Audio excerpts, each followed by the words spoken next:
If you just introduce yourself, sorry, and just maybe just briefly mention the area of business that is the sort of your specialty, if you like, on the board. Yeah, my name is Andrew Graham. I'm the Director for Community Engagement. I'm Peter Churches. I'm the Financial Director. Paul Quarrell, Stadium Director and Chairman of the Academy. Tim Harris, Head of Football. Ken Kinnersley, Chairman of the Football Club, and very ably guided by my colleagues either side of me. Good evening, everyone. My name is Mick Merrick, and my responsibility in the football club is for admin and HR. I'm Tony Taylor. I'm one of the HUS nominated directors, and my responsibility is volunteers, and I recognise quite a few of the volunteers already here. My name is George Webb, and I'm Commercial Director. That sounded a bit like Blind Date there for a minute. I'm not sure Webb is getting any dates at the far end, to be fair. I wouldn't choose you, Stick. We never said that last time. Anyway, we have a hand up straight away, waving a Tesco bag at me. Whether that's a lost bag or he wants a question, I'm not sure, so bear with me. The drawer. Can we hold the McMillan raffle before you start? Do you know what? I had that many messages sent to me. That was the one that never reached me. I do apologise. So there's a raffle. Is that what you're trying to say? There's a raffle, yeah. There's a raffle. Please have a go in the raffle if you haven't yet had a go in the raffle. Oh, sorry. Oh, it's sold out. Wants to do it. Oh, perfect. You didn't get one, you can't get a cake out of it. Well, did you really need to raise that then if we're sold out? No problem. No, don't worry. Thank you very much. Great work. I think he wants you to do the Do you want to do it now? Sorry. Oh, okay. Sorry. We'll get there in the end. I do apologise.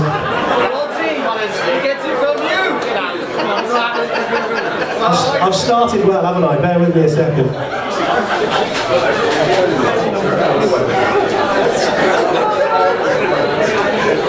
Apparently the number I pull out is the winner. It's 121 to 125. And they have won 2 tickets to the Morgan Motor Company factory tour. Is that right? Perfect. In Malvern. Lovely Malvern. Excellent. Thank you.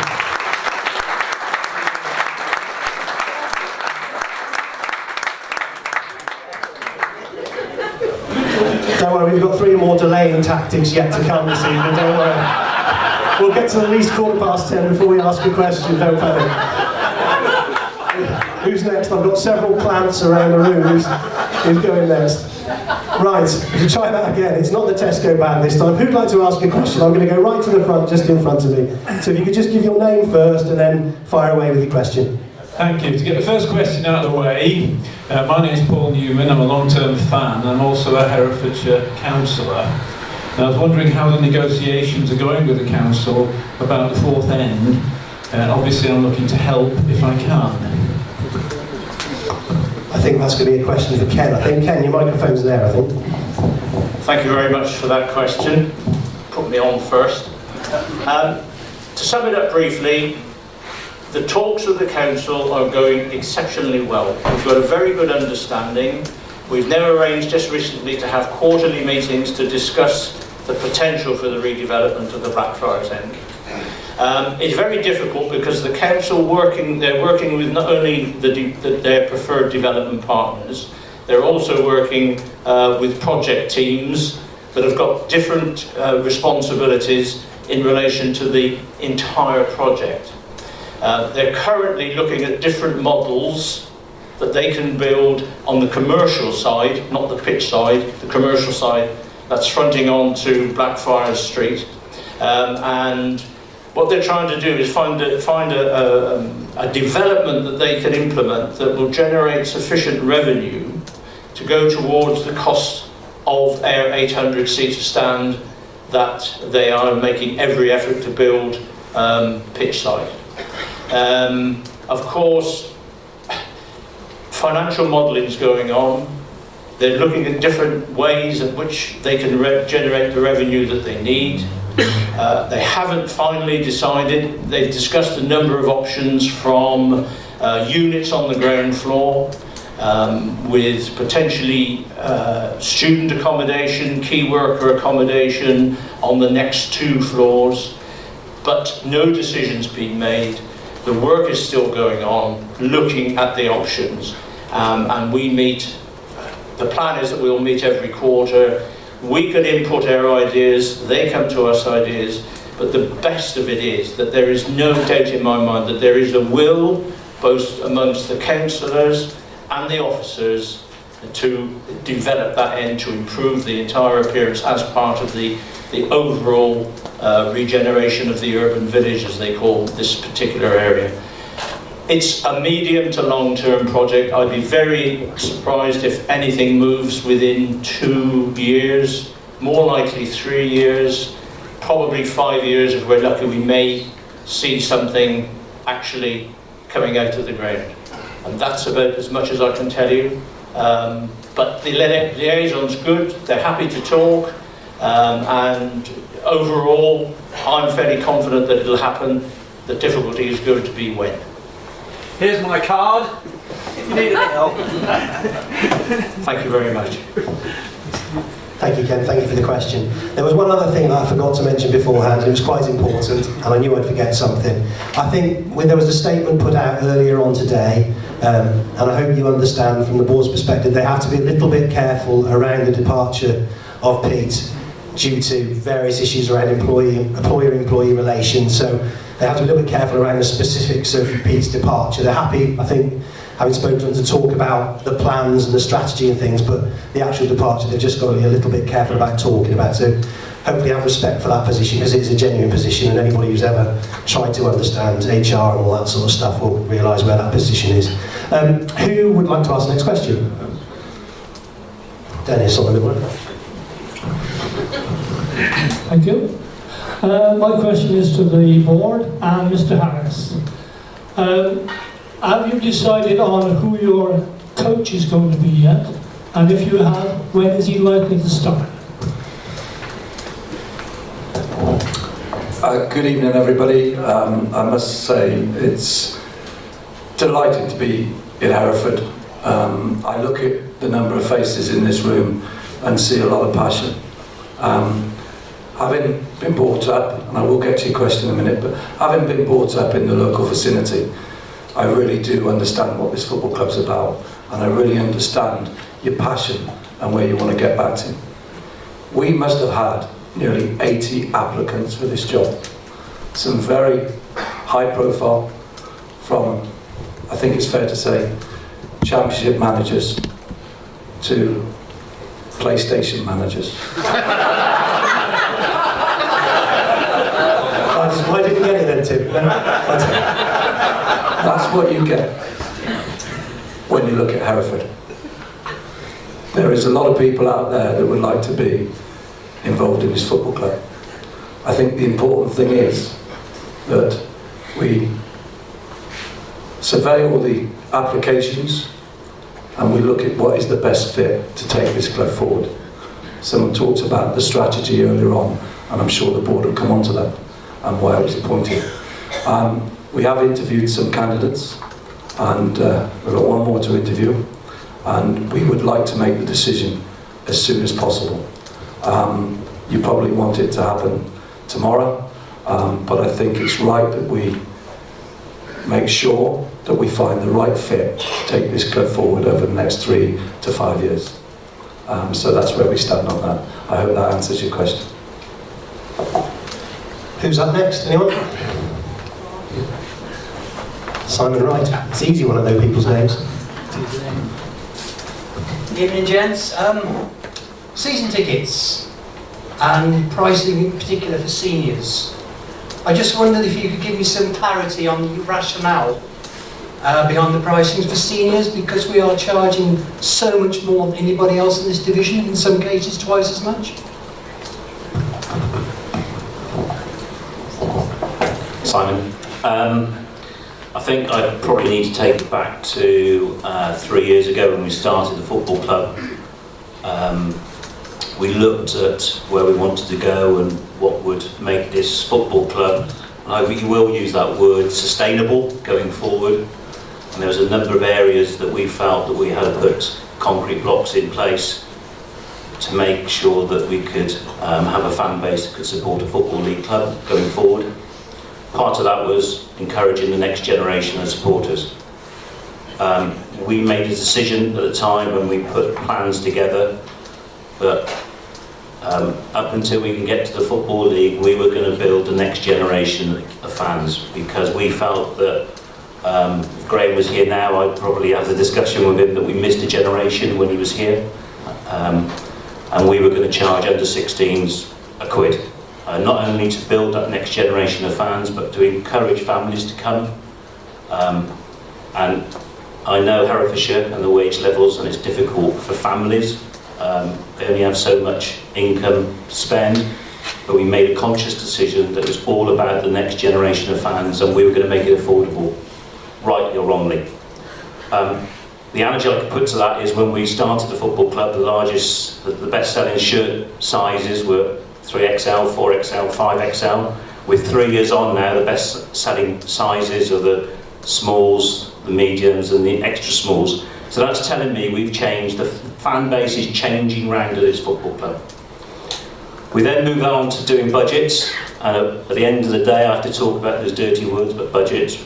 You then look at the budget structure, and we have got a high percentage of older supporters at the football club compared to adults. That's fact, probably more so than other football clubs around.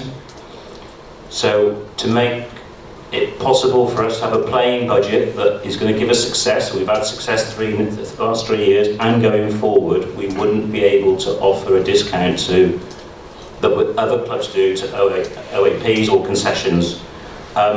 I then look at we've looked at other clubs, but they don't then give the concessions to children, but they give it to the older generation or the concession price. So as a business model as it stands at the moment, and I'm not saying it's going to be like that always going forward, we've got a model to make the books balance of encouraging the next generation, and we're going to keep it as cheap as possible for the children. But what it does mean is we can't give those discounts to the concessions. I will just... I will probably just add, we will monitor that going forward. So I'm not going to say it's always going to be like that, and we will discuss it with Hust, but that is the model at the moment. Jeremy, yeah, carry on. Good evening. Tony Ray.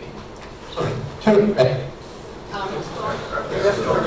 No, it's not. Okay, thank you. Okay, thank you. About 4 weeks ago, Pete Beadle did an evening at Leicester, which 200 of us went to, and he said that he was in very great support of the board, that we'd have to bide our time before we went full-time professional, and he said it was the board's view that we would need an average of 3,000 fans before we could do that. Is that still the board's priority?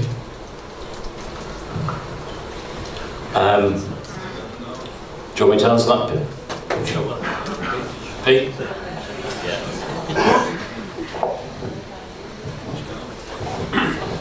Well, based on the present ticket prices, we can't afford to go full-time at the moment, so something will have to change. I'm not sure that £3,000 crowd average is realistic, but to go full-time, we will have to do something, either getting more commercial income, which it will be difficult, I think, and the other route is to increase ticket prices. But it's certainly our aim to go full-time as quickly as we can, but it's just taking it very carefully and making sure that we have enough finances to do what we want to do. Just wondered, Tim's got a little bit of experience of a move from part-time to full-time, I think, from your time at Newport. Could you just talk us through that process or your experience of it, Tim? Yeah, I think I went back to Newport. Apparently, I get fined £1 every time I mention that football club. So I went back to this football club, and they were in the Conference South. And we felt, like Peter's just said, that we needed to take that next step into a full-time era. And I think it's fair to say that we didn't do very well, because we got it wrong. And it wasn't so much the financial structure of the club, it was that we tried to do it in a bit part way. Times have changed a great deal from what that was 2007, 2008, something like that. Times have changed drastically now, and you'll see that a lot of the professional clubs have big academies, and you've seen over the last few years some of the players that have come here on loan to gain experience at this level. So I think it's possibly easier now than what it was back then, but there's no point in going full-time and doing what we did, which was some part-time, some full-time. Doesn't work. So I think where we are, it's probably a better transition today because of the number of kids in the academies that get released, and you've seen it over the last few years, the number of players that you had on loan, and previously in Graham's era, he used to do very well with loan players as well. So I think from that point of view, that it probably is easier, but we need to get there, as Peter said, and the board. I think that is our ambition going forward, to get there sooner rather than later. I'm going to try not to ask Tim too many questions, because it's almost like he was shouting at a game of football last night, isn't it? I can't imagine what that was. Well, my voice was all right before last night, but at 3-0 down after 30 minutes, things changed. But fantastic result in the end.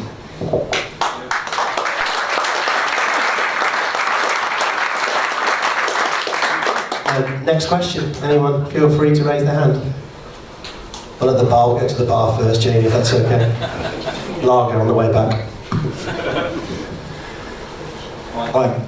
Mike Langford. Mike Langford. Hello. It's Mike Langford, by the way. Just in case you didn't get it. First of all, can I say I came to the coffee morning this morning and it was fantastic, and thank you for everyone who organised it Monday. It was really good. Well done.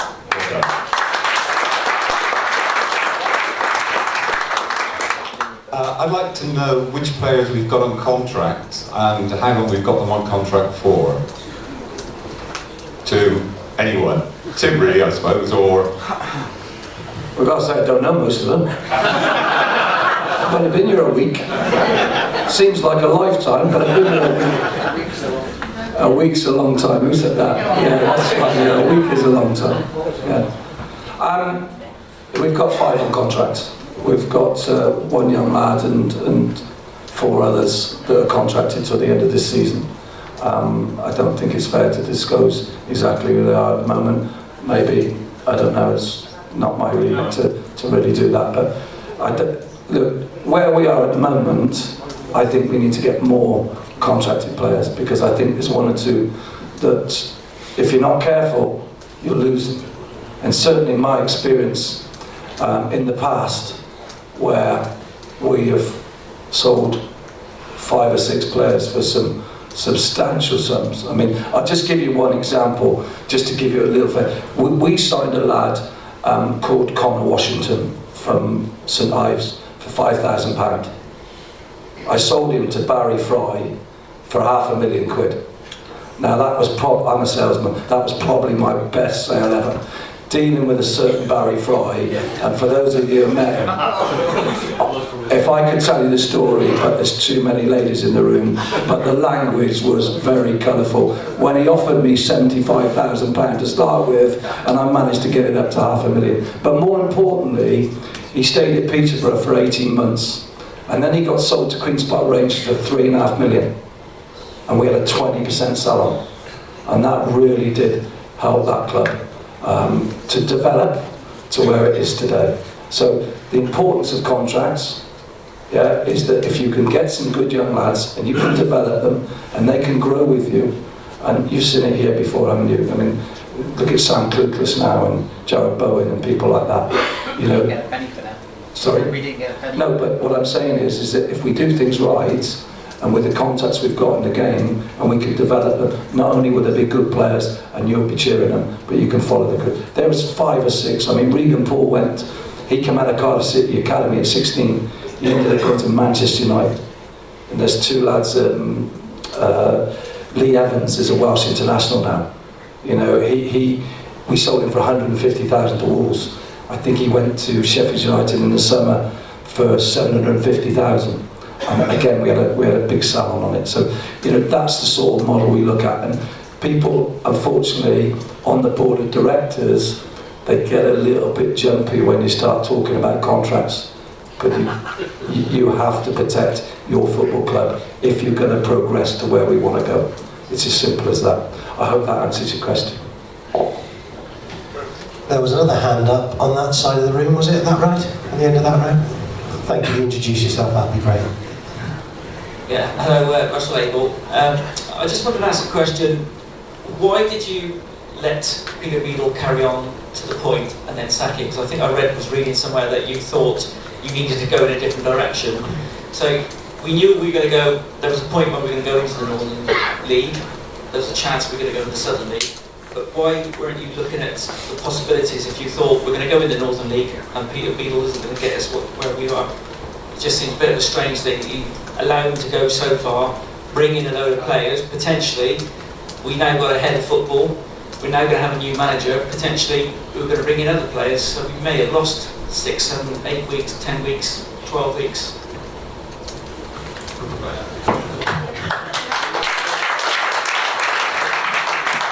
I'll try and answer that. I guess most of you have seen the statement earlier this afternoon, which we're trying to give you as much information as we practically can. But, you know, our objective is to try and answer things as fully as we can. And I guess the best summary I can give you, there's no good time to, you know, part company with a manager.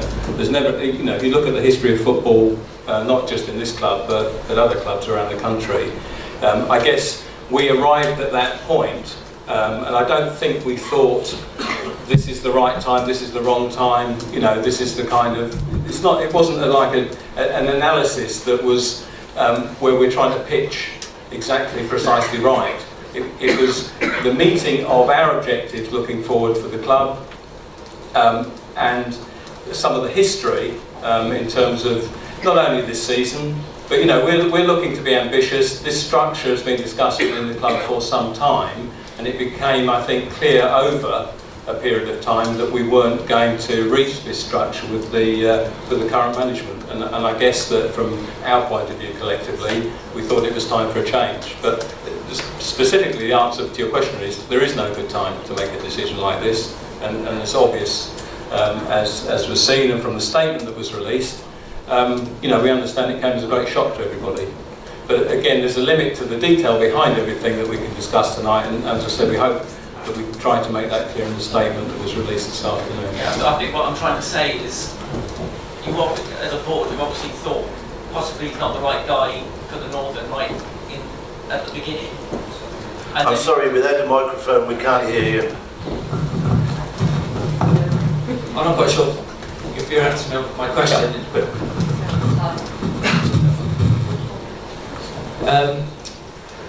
what I can't understand is you obviously had, as a board, probably were thinking maybe this isn't the guy to take us further on, rightly or wrongly, I don't know. But why make the decision now? I think there's a lot of people, I myself think this league we're going into now, we're probably going to be in this league for a few seasons. It's a tough league, I can see that from the games that we've seen. Every team that's coming here this season carries a threat up front, whether some of them are full-time. That's probably where we're missing out, possibly at this stage. But it just seems an odd decision to let somebody go ahead, bring in a load of players, and then all of a sudden 6 or 7 games in, because we're finding it slightly hard, maybe there's the odd few people having a bit of a moan, probably don't realise what the Northern League's all about, and then you make a decision that seems almost on the spur of the moment, and then you can take the club in a different direction, ahead of football.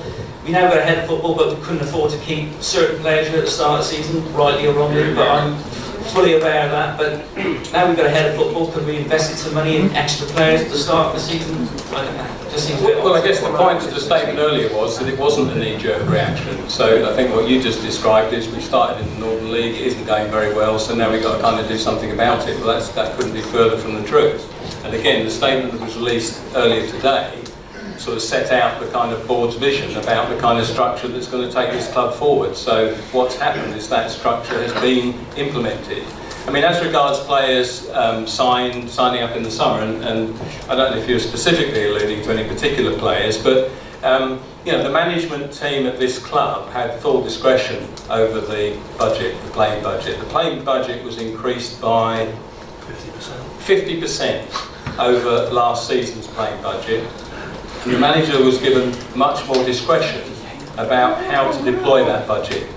And so I guess from my point of view, you know, the way I look at it is, if certain players had wanted to play for us and the manager had wanted certain players to play for him, there was no impediment. There was no financial impediment to re-signing those players or looking at other players.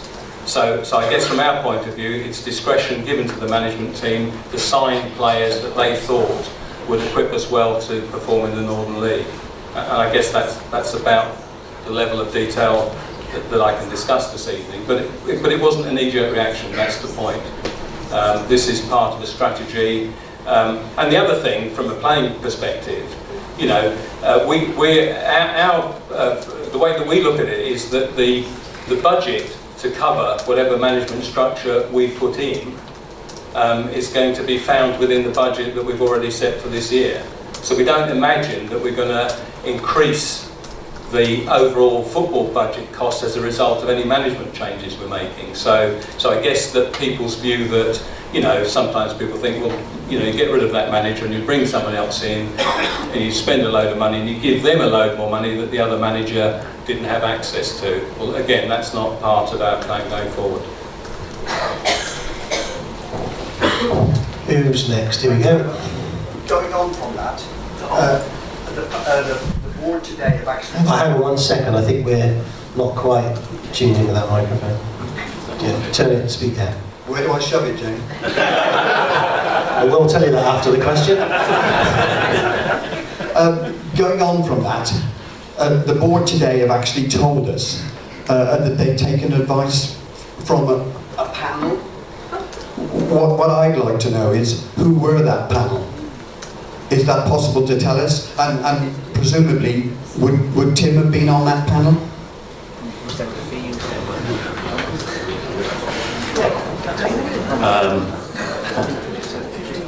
I'll go back to probably the start, where we took advice on starting the football club. None of us have run football clubs before, so to start this up, we went through around a number of football clubs of how does this work, how does that work, such, running bars, etc., etc. I think when you come into a new business and you've got no experience of running that business, the most sensible thing to do for any director of any business is actually go around as many people as possible to find out their experiences are involved with football, so you've got the positives and the negatives.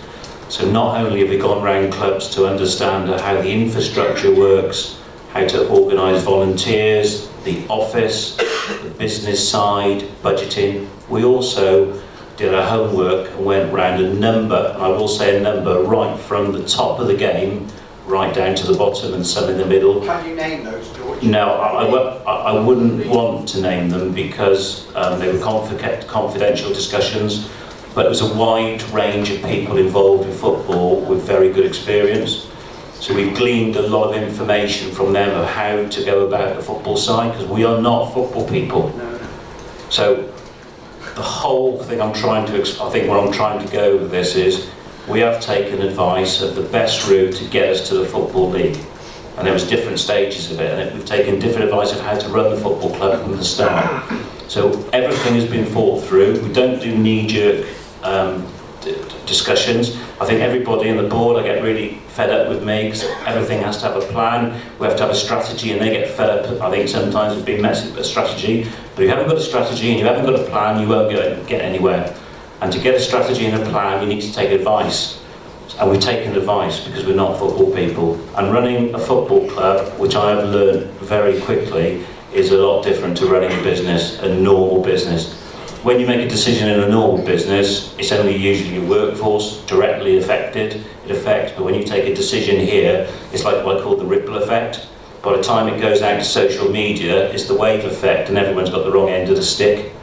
So it's very difficult. So all I can say is there's been a lot of painstaking hours of travelling the country, a lot of us, of finding out what it means to run a football club, and I can't disclose those people because they were private discussions.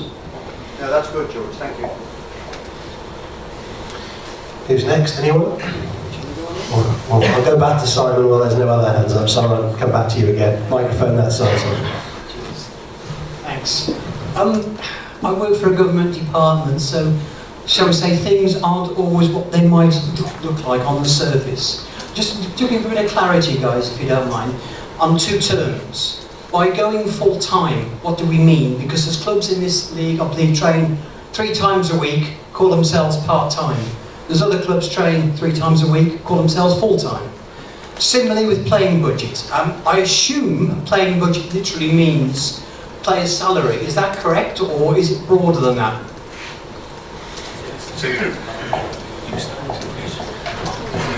You're absolutely correct. There is many ways of looking at this. You know, there's clubs in the National North and in the National League that class themselves as full-time, and they train 3 mornings a week. But if you want to ask me what I think full-time is, that is full-time. That is 5 days a week, day off in a week, playing on a Saturday. That's full-time. In terms of budgets, in terms of playing budgets, the way this club is, it has a football budget. And that football budget includes everything, from the coach travel to some overnight stays at this level of football, because there's 1 or 2 really long journeys and the players must be prepared properly, to everything from the nutrition to the diets to the sports science to everything else. And that's not possibly the way that I would discuss a football budget, because I would prefer to break it down and just have a player's budget and then budget everything else. But that's the way it is currently. We may look to change that. Thank you for that.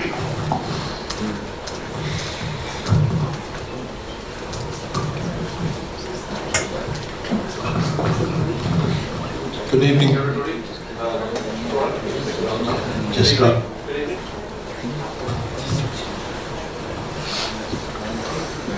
Good evening, everybody. I'm Justin Radcliffe, proud ex-director of United Community.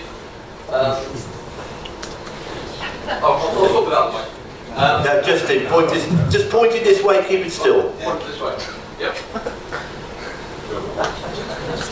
Aaron? Yeah, that's great. We're just in range. Okay. Don't move there. Don't move. I'll start again. Sorry, Frank. Justin Radcliffe, a very proud ex-director of United in the Community, father of a member of the under-13s who are away at Kettering tomorrow, and share one thing in common with the current manager, in that we're both members of the People's Front at Dillick. I've got just really 2 questions which I'd like to throw. A couple of thanks, really. Those of you who listened on Radio Hereford last night to a fantastic game. I really think everybody in this room owes a huge thank you to Radio Hereford FC this season. They have done a phenomenal job. If you look at the figures, listening figures that this radio station has had, it is absolutely phenomenal. I'm told, Frank, and please correct me, there were over 700 people who tuned in for extra time last night. Is that about right?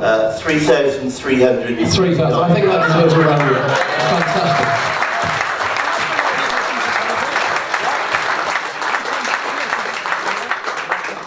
Only 350 tonight, though.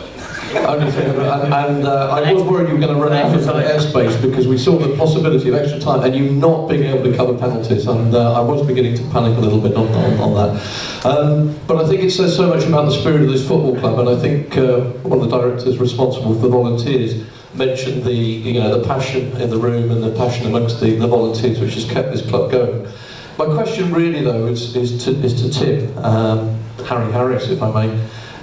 You mentioned, Tim, the point about the developing young players, and you gave some fantastic insight into the potential that you can get from developing youth players and the signing on of the contracts.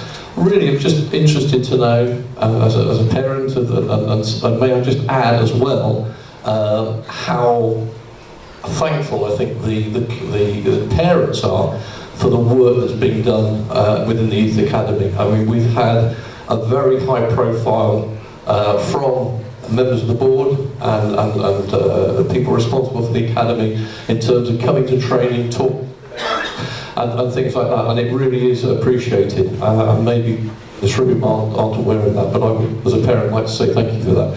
But Tim, I'd really just like you to expand on how you see a club like Hereford being able to develop youth. We saw, I think, an 11-3 win on Tuesday night, and build those, trying to get players, obviously, one or two perhaps a season into the first team, and your experience of that. Thank you. Thank you. I'll go back to that other club that I used to be involved with. And no. And we got up to about 230 lads in our youth an academy.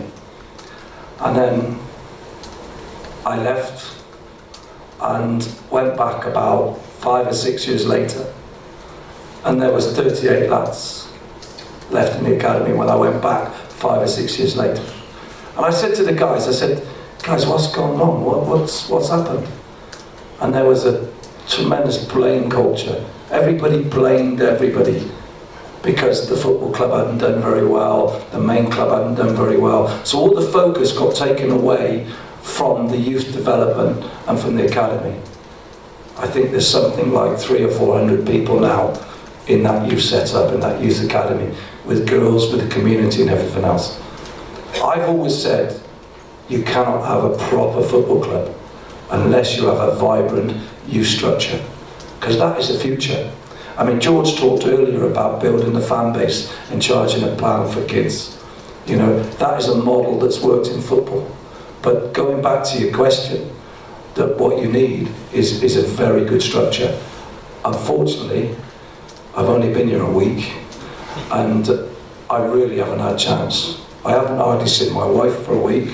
Some may say that's a good thing, but she might do. But what I'm trying to say is that that is one area that I'm very passionate about, and the important thing is good coaches, because good coaches will develop players better. So there's the coach education program that we need to implement, and look at the quality of coaches we've got. How can we help them improve? Yeah, because they will ultimately improve the next generation. But the pathway has to be there. I can't answer where it is at this present moment in time, because you know, we've been a little bit busy trying to find a new head coach and games and everything else, but we will get there.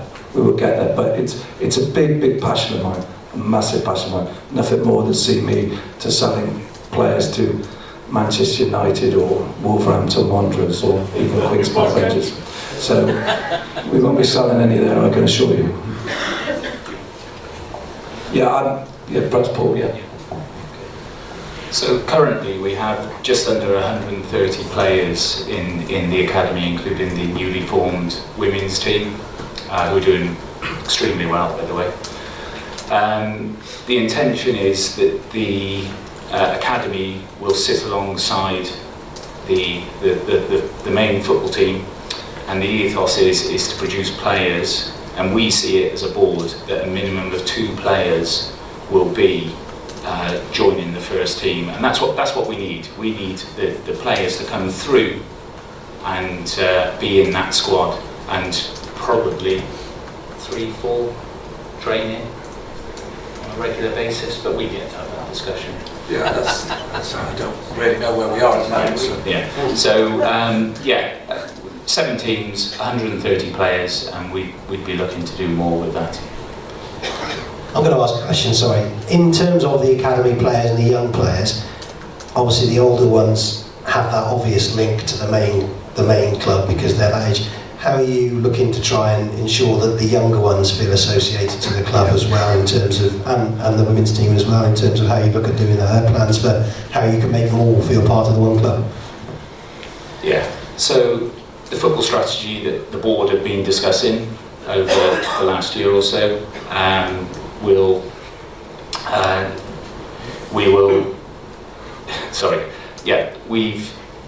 we've got the structure there, with Tim in now as head coach, the head of football, and then when we appoint a head coach, we will look at bringing our academy up to or in preparation for us returning to the Football League, because that's what we really want to be striving for, is to have a full academy.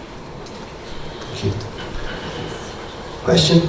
I'm going to go, Dennis, I'll go back further first, Dennis, and I'll come back to you. Jenny, you got Doddy, I think it was there. Hi, can I just ask one question about travel?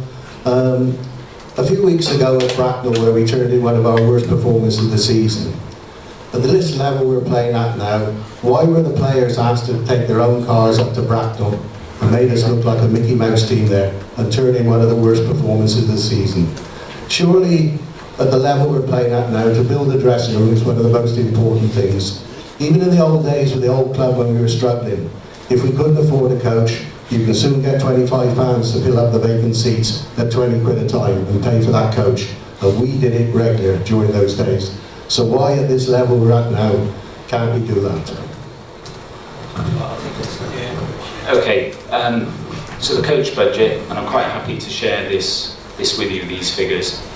The coach budget allocated this season was £30,000, and that included overnight stays as well. Peter then decided which overnight stays that he wanted. We've gone out and got prices for those stays and set that aside. Some of you might not be aware, but the coach now leaves from the depot at Gloucester. Some of the longer journeys that we're encountering require 2 drivers. So the coach leaves from Gloucester, we have 1 pickup from Droitwich, and any other players who want to drive are in agreement with the management.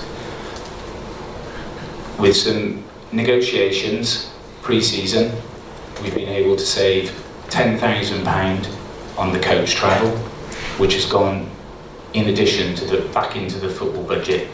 So that's plus £10,000, saved £10,000 from going from Gloucester, and that has gone into the playing budget, as well as the 50% increase.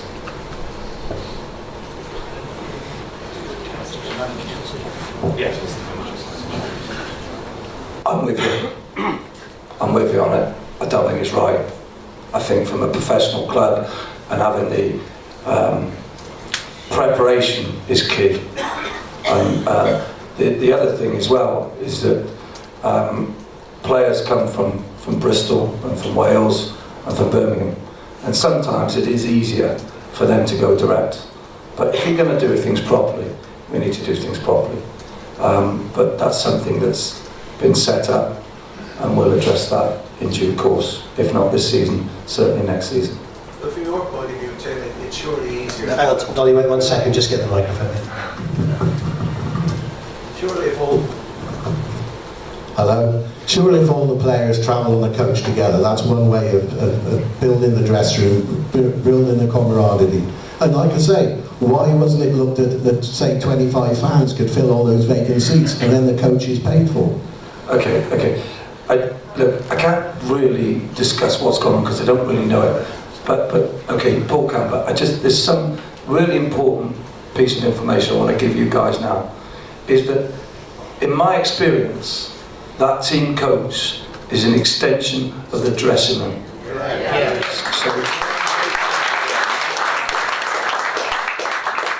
So when you are part-time and when you're going on long journeys or short journeys, the management, and I've always experienced this, have the opportunity to sit down and talk to players. Whether it's good, whether it's bad, whether you're leaving them out, whether you're discussing their injury or their rehabilitation, that is an area. One of the things when I met the board, I said to them, like, who travels on the coach? Because having an extension to the dressing room, it's not right, in my opinion, in a professional environment, that fans travel on the coach. But it's, in my opinion, not right that directors travel on the coach. Now, you need to have your secretary, because he's in daily contact with the clubs if we're running late or if there's problems. You need to have somebody to help with the kit man and everything else, because there's things. So in an ideal world, you'd have 3, possibly 4 people, plus the staff, plus the players on the coach. What's going on, I really can't comment on, but I think Paul just wants to enlighten you on something. Yeah, it was Peter's decision, really, and he made the decision. He wanted the extra money in the budget. I mean, it's £10,000, and players' travel was by agreement.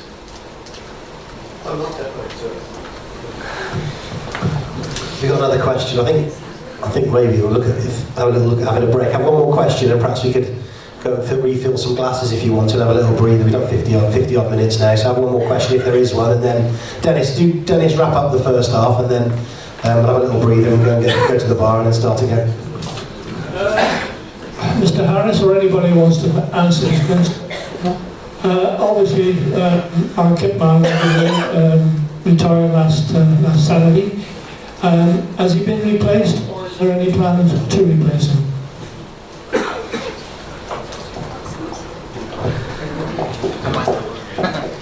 For the time being, we've so Johnny's volunteered to extend some of his hours with the club in order to deal with the kit position. But yes, we do plan in conjunction with Tim to work out what the best fit for the kit provision is. So for the time being, we've got a kind of temporary fix, which will get us through the next few weeks. That's £10. And then when we get Tim and the head coach sorted out, then we'll kind of look at the resources and work.